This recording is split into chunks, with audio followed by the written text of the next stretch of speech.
Hello, I'm Alice. Thank you very much for joining me for today's presentation, in which I'll talk to you about my journey from academia to industry post-PhD. I hope today's talk will be of use to some of you who may be considering taking a similar trajectory, and I hope to share with you some experiences, lessons, and tips and tricks that I picked up along the way. Before we get started, I have one quick disclaimer.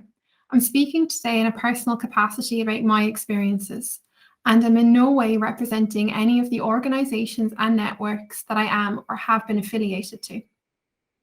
So, nice to meet you. As I said, I'm Alice, and as you'll see from this slide, I followed what I would describe as a fairly typical path for a PhD holder. I started with a bachelor's degree, quickly went into a master's, and then progressed to doing a PhD. Post-PhD, I spent 1 year as a postdoctoral researcher, after which I took on my current position as a P-Corps scientist at Roche. I've been in that position for almost a year now, so preparing for this presentation provided me with a nice opportunity to reflect on the transition I had made from PhD to where I am now. So I think the most important question to start asking ourselves is, what gets you out of bed every morning? I know it sounds like a cheesy thing to say, that we've probably all heard it a million times before. But when considering your next move post-PhD, I really do think it is the most important thing you can ask yourself. It is certainly a question that bounced around in my mind while doing my PhD and during my postdoc.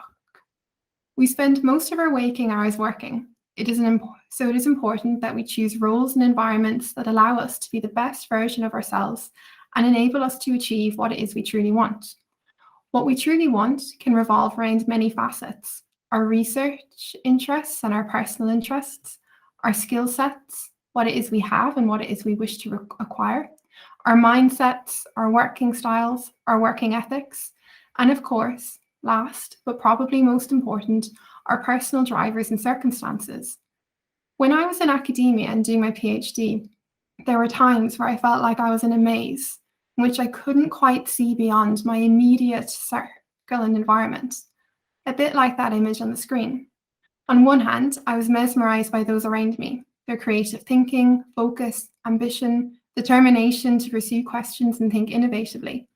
In many ways, I quite fancied myself as fitting into that role with them. But on the other hand, I personally felt quite a bit of despair or even terror at the idea of writing papers and grants, thinking about H indexes and impact factors, seeking funding opportunities, and the nature of postdoctoral contracts and work, amongst many other bits and pieces. With that, I began to realise that academia didn't quite line up with my personality, skills, ambitions, and interests. For many reasons, I found that realisation quite daunting.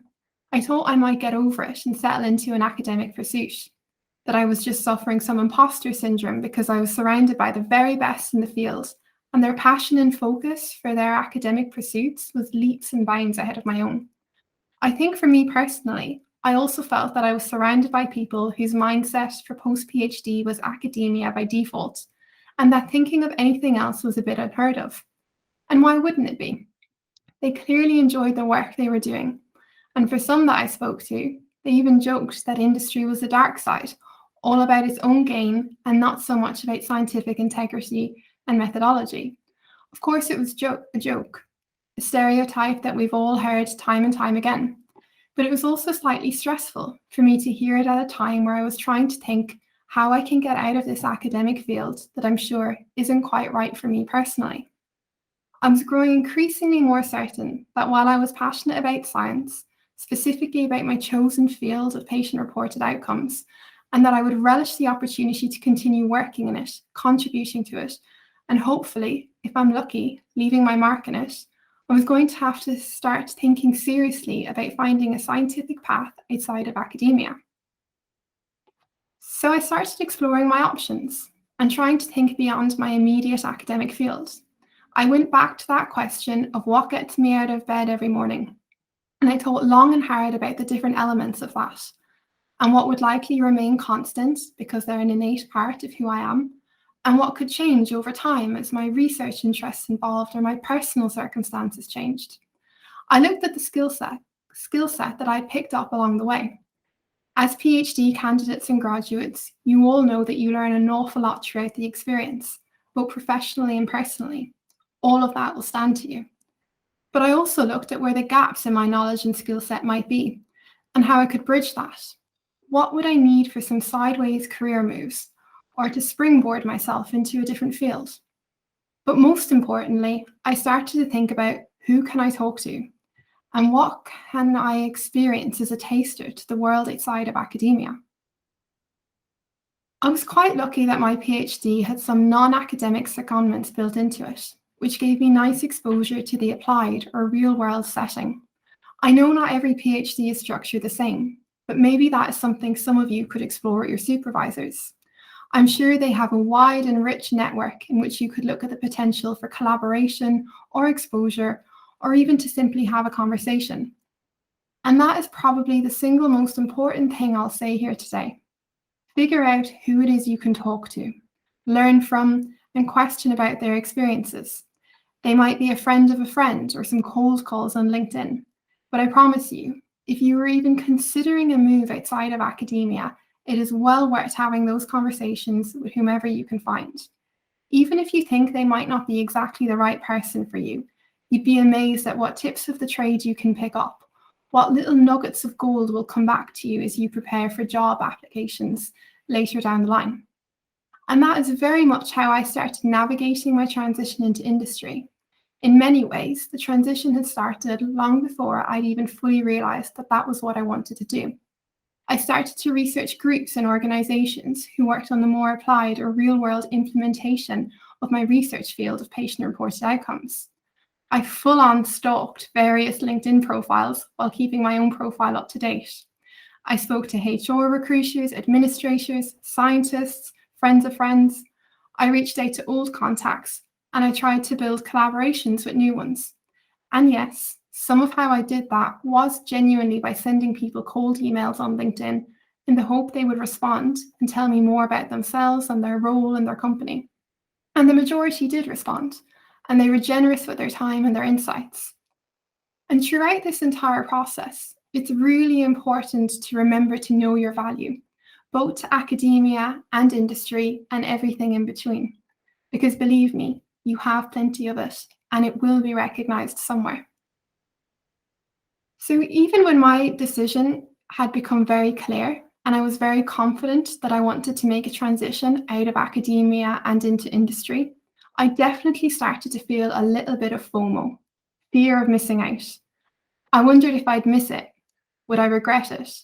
Would I find my way back if I'd realized I got it wrong? I worried that I'd lose my identity as a scientist or fall behind on my critical thinking or research interests. I needn't have worried. Coming to Roche, I realized that the boundaries between academia and industry are becoming increasingly blurred. There is a growing realization that we need each other. We can learn from each other, we can support each other, and we can even hold each other to account as necessary. I hope to be a part of that movement in which we can move beyond the typical norms of them versus us mentality and break down any stereotypes that may exist about the academic researcher versus the industry-based one. At my job every day, I meet some incredible scientists, much like I did in academia. Sure, the mindsets and how we apply the science and our overall outcomes may be a bit different, but I think the goals are largely the same: the betterment of science for the improvement of patients' lives. I wanted to wrap up by going back to this, reminding you to know your value. It is so important that you keep it in mind. Sometimes I felt like I'm in a fake it until you make it mentality, whereas other times I've had people encourage me to be sure of my value in ways that I didn't even realize were relevant or important. Largely, I can now see that a PhD is highly valuable no matter where you use it, and that using it in one place instead of another, such as industry versus academia, is just you putting your best self forward.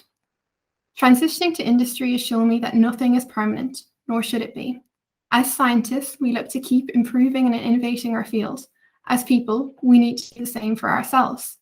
So find a role that excites you, no matter what it is, no matter what industry or field it's in, and watch the doors open, especially the ones that you can't even see right now. So thank you all for listening today. I hope it was helpful, and I wish you all well in your future careers.